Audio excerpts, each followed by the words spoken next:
So how about that? I'm actually excited about this. This actually works. Okay, so I got a nice looking lemon tree here, and I want to keep care of it. I'm going to be gone for about a week or so, and I generally water it about every day if it's hot outside, and I'm worried the plant is going to die if I don't do something to keep it watered while I'm gone. So I've discovered this self-watering wicking rope. So we're going to do a quick review on it and see if it actually works. If it does, it's going to take care of my problems and keep my lemon tree alive while I'm gone. Okay, so in the package you got some instructions to help you set everything up, which is very helpful.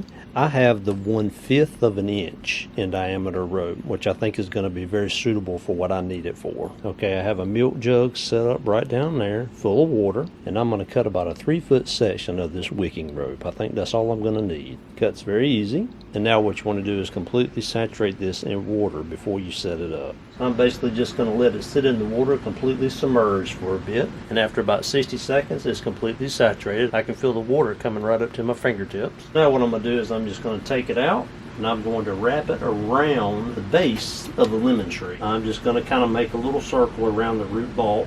Nothing fancy. And I think I'm going to go ahead and slide my jug right next to the plant.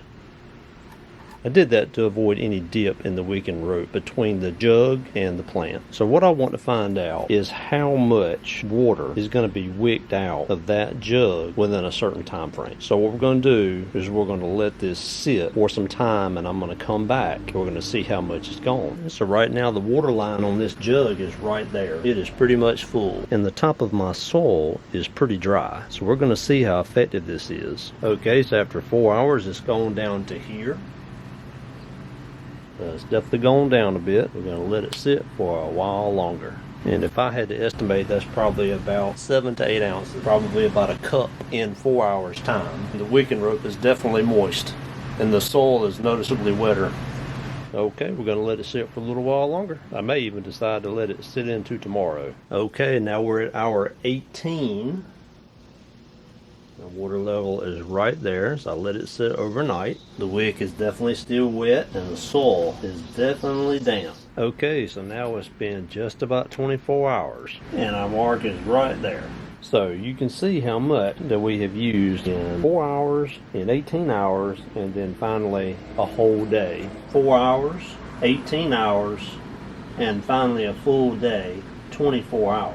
So let me see if I can get some exact measurements for you. I've got my trusty measuring cup, and I'm going to fill that jug back up, and we're going to see exactly how much water that has been wicked out into our lemon tree within the last 24 hours. Okay, so it's 4 ounces between this mark and this mark, so that means between hour 18 and hour 24 it wicked in 4 ounces.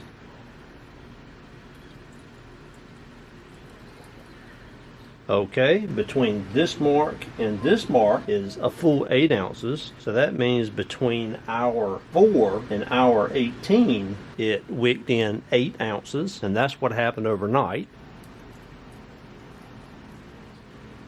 Okay, and that is about 7 ounces. And that was done from the very beginning until hour 4. So 7 ounces from here to there, another 8 ounces from here to there, and then another 4 ounces from that mark to the last mark. So if I did my math right, that means that we were able to deliver 19 ounces of water to my lemon tree. So how about that? I'm actually excited about this. This actually works. Okay, now let's go over a few things. So what happens if you want to increase the flow? So as you can see, 19 ounces was delivered. What happens if you want to increase the flow from your jug to your plant? What happens if you think 19 ounces in 24 hours is not enough? Well, there's two things you can do. Number one, you could add a second wick, or number two, you could elevate your jug. Or you could do both. You could even add a second jug if you wanted to.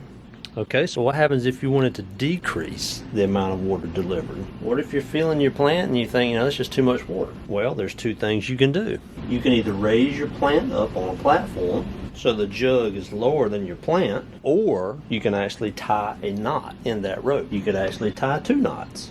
The tighter you tie the knot, the more it's going to restrict the flow. Another thing you could do is get a lower profile jug if it's not convenient to elevate your planter. So think something like a casserole dish or something of the like. Okay, now I'm going to give you 3 important tips that I think is going to really help you out. Number 1, pay attention to your wick. If it starts floating up in your jug, what you can actually do is take a bread tie and tie a little fishing weight onto the end of it. Just don't twist it on too tight because you don't want to restrict the flow. And then lower that back down, and then that way your wick won't come up. The second tip I have for you is if you do use a jug with a large opening, like that casserole dish that I just mentioned, you're going to want to put something over top of it, like cling film or something, to keep the water from evaporating out of the container itself while you're away. So that's 2 important tips. And the last tip I have for you, which is probably the most important one, is you're going to want to set this up on a test several days before you actually leave for your trip, because your situation is going to be different from mine. You may live in a hotter climate. You may have more shade in your yard. There's a lot of variables that can change. So set this up several days before you leave for your trip so you know exactly how much water you need to leave for your plant. And then you'll be all set. Overall, I'm really pleased. I think it's going to save my plants while I'm going on my trip. I'm really happy I discovered this wicking rope. And I hope this tutorial and this review has helped you a little bit. And I hope it's aided you in your purchasing decision when it comes to wicking ropes. Thanks so much for watching.